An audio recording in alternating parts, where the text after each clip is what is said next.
Bonjour, sur cette vidéo on va voir comment télécharger le PDF qui se trouve sur notre compte Banners Broker et comment le remplir pour l'envoyer par la suite pour l'approbation de notre identité. Donc une fois que nous sommes sur notre back-office, on va poser notre curseur sur le compte et cliquer ensuite par Personal Information. Une fois que vous avez cliqué sur Personal Information, vous aurez cette page qui va s'ouvrir. Vous descendez en bas, vous aurez le PDF. Vous cliquez dessus et vous aurez le PDF qui va s'ouvrir.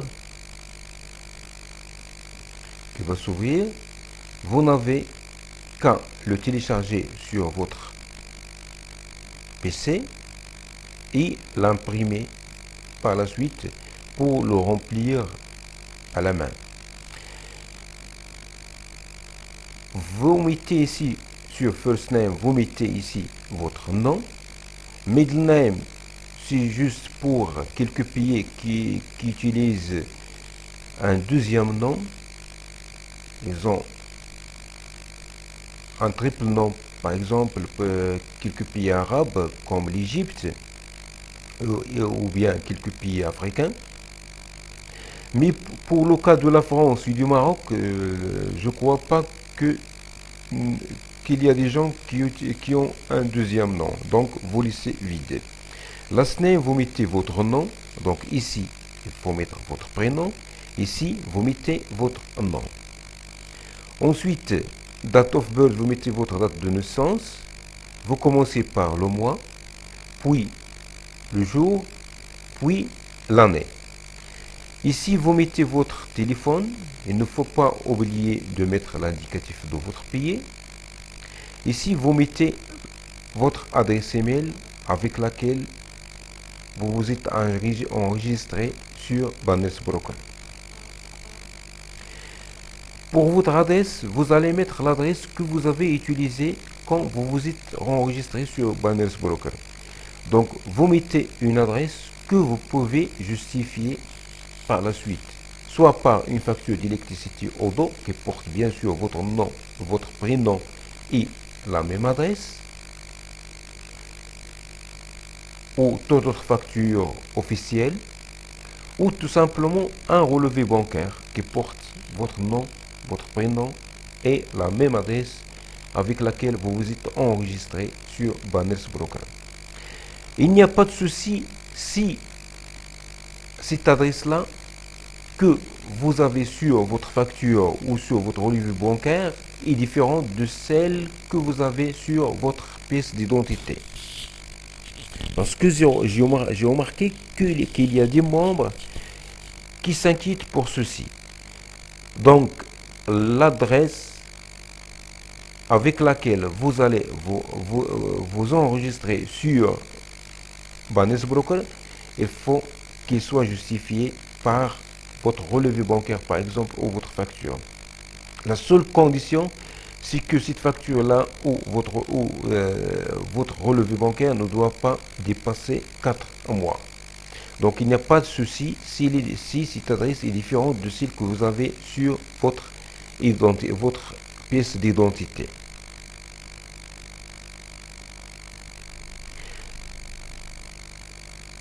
Donc, ici, vous mettez l'adresse, votre adresse que vous pouvez, comme je viens de le dire, justifier. Ici, les langues, vous la complétez ici. City, vous mettez votre ville. State, province, vous mettez votre état ou votre province. Parfois, c'est la ville. Parfois, on a le nom de la ville qui porte, le nom de la province qui porte le même nom que votre ville. Ici, vous mettez votre code postal. Et ici, vous mettez votre pays. Gouvernement du country. Ici, vous mettez le code de votre pays. Par exemple, si vous êtes au Maroc, vous mettez MA. Si vous êtes en France, vous mettez FR. Chaque pays a un code. Ici, Gouvernement type, si vous allez envoyer votre carte d'identité nationale, donc vous allez écrire ici National Identity Card. Et si vous allez envoyer votre passeport, vous mettez ici Passport. Vous pouvez aussi envoyer votre permis de conduire. Government ID number, ici vous mettez le numéro de la pièce d'identité que vous voulez envoyer. Si vous voulez envoyer votre carte d'identité nationale, donc vous mettez le numéro de votre carte d'identité nationale. Et si vous voulez envoyer votre passeport, vous mettez le numéro de votre passeport. Et si vous voulez envoyer votre permis, vous mettez le numéro de votre permis de conduire. Et ainsi de suite. Government ID state, ici vous mettez la ville ou la province où vous avez reçu votre pièce d'identité. Government ID expiry, ici vous mettez la date d'expiration de votre pièce d'identité. SSN, c'est réservé pour les habitants des États-Unis. Donc si vous habitez hors des États-Unis d'Amérique, donc vous laissez vide. Applicant signature, ici vous mettez votre signature. Et ici vous mettez la date. Toujours il faut commencer par le mois, suivi du jour, suivi de l'année. Et vous portez le tout à la mairie la plus proche de vous, de votre résidence, pour légaliser votre signature. Je vous demande juste d'insister auprès du fonctionnaire qui s'occupe de la légalisation, d'insister de la légalisation de la signature. Parfois, il y a des fonctionnaires qui refusent, comme c'est le cas par exemple au Maroc, dans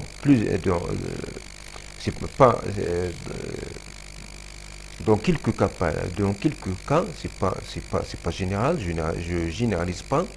Dans quelques cas, il y a des fonctionnaires qui refusent de légaliser ce document sous prétexte qu'il est en anglais.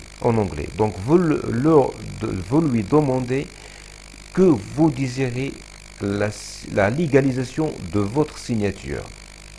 Donc ici c'est une partie réservée à la légalisation de la signature. Donc une fois légalisé, vous scannez le présent document. Il doit être en format image. Donc une fois scanné, vous l'ouvrez de cette façon-là. Donc voilà le PDF scanné. Vous le sélectionnez. Vous cliquez sur le bouton droit, puis sur ouvrir avec, et vous cliquez sur Paint. Ce petit logiciel se trouve pratiquement sur la majorité des ordinateurs. Donc vous cliquez sur Paint et voilà votre document légalisé est ouvert. Ça, j'ai mis juste pour vous montrer comment faire. C'est un document qui est vide, il n'est pas légalisé. Donc une fois que vous l'avez ouvert avec ce petit logiciel, il faut surtout pas l'ouvrir avec Paintbrush, avec Photoshop. Parce que si vous l'ouvrez avec Photoshop, ils vont croire que vous avez falsifié le document. Donc, s'il vous plaît, n'utilisez pas Photoshop. Et j'insiste sur ce point-là. Il ne faut pas utiliser Photoshop. C'est pour cela que je vous recommande d'utiliser ce petit logiciel qui se trouve pratiquement sur tous les ordinateurs. En général. Donc, une fois que vous l'avez ouvert avec Paintbrush, vous cliquez en haut sur le menu, il y a sélectionner. Donc vous cliquez sur sélectionner, puis sur sélection rectangulaire. Vous mettez le curseur ici. Et quand vous avez cette petite flèche, vous cliquez sur le bouton gauche et vous glissez comme ça, de telle sorte de laisser une place pour mettre votre pièce d'identité préalablement scannée et enregistrée sur votre ordinateur. Donc ensuite, vous cliquez sur sélectionner, puis sélection rectangulaire. Vous sélectionnez un petit rectangle sur la partie qui est vide, comme ça. Ensuite, sur le menu vous cliquez sur coller et puis sur coller à partir de. Et vous sélectionnez votre, par exemple, dans ce cas-là, je vais mettre une carte d'identité nationale. Je sélectionne le verso et je clique sur ouvrir. Je la mets ici, donc je dois un petit peu la configurer comme ça. Il faut faire attention à ne pas cacher cette écriture là, parce que ici vous l'avez déjà rempli, donc il faut faire attention à ne pas cacher l'écriture. Voilà, c'est collé. Donc je clique une autre fois sur sélectionner, sélection rectangulaire. Je refais la même chose pour mettre le verso de ma carte, puis je clique sur coller à partir de, et je sélectionne le verso de ma carte, puis sur ouvert. Et voilà, maintenant ma carte, elle est là, elle est collée. Donc j'ai fait une seule image parce qu'il faut envoyer une seule image. Les documents doivent être mis, rassemblés sur une seule image, et j'enregistre par la suite sur mon PC et je retourne sur mon compte Banes Broker pour le télécharger, pour télécharger le document à la place adéquate pour cette tâche-là et l'envoyer et attendre l'approbation. Juste une remarque. Vous pouvez envoyer vos documents, vous pouvez envoyer juste le document, votre carte d'identité nationale, sans utiliser le PDF légalisé, mais dans ce cas-là, vous aurez un compte qui n'est pas notarisé. Parce que il faut savoir qu'il y a une différence entre un compte notarisé et un compte non notarisé. Il y a des avantages pour un compte notarisé. Donc pour un compte notarisé, vous cliquez sur pour voir la différence. Donc vous cliquez sur Prepared Card, vous aurez ceci. Donc ici vous allez voir la différence. Donc si vous avez un compte notarisé, voilà ici par exemple, si vous êtes un membre standard, vous avez un compte notarisé, vous pouvez faire 4 retraits par mois.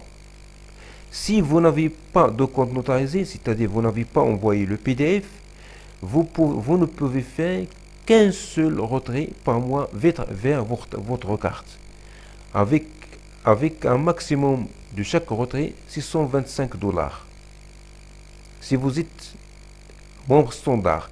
Et si vous êtes membre premium, si vous avez un compte notarisé, vous pouvez faire 4 retraits.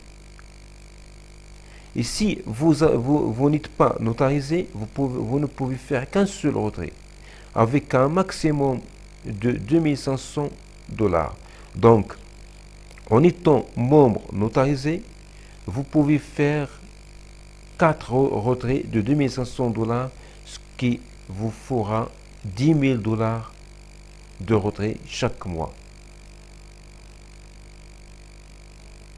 Ça, si vous avez un compte notarisé et si vous êtes membre premium. Donc, ainsi se termine notre vidéo. J'espère qu'il vous sera utile et que je suis très clair dans les explications. Et merci pour votre attention et à la prochaine vidéo.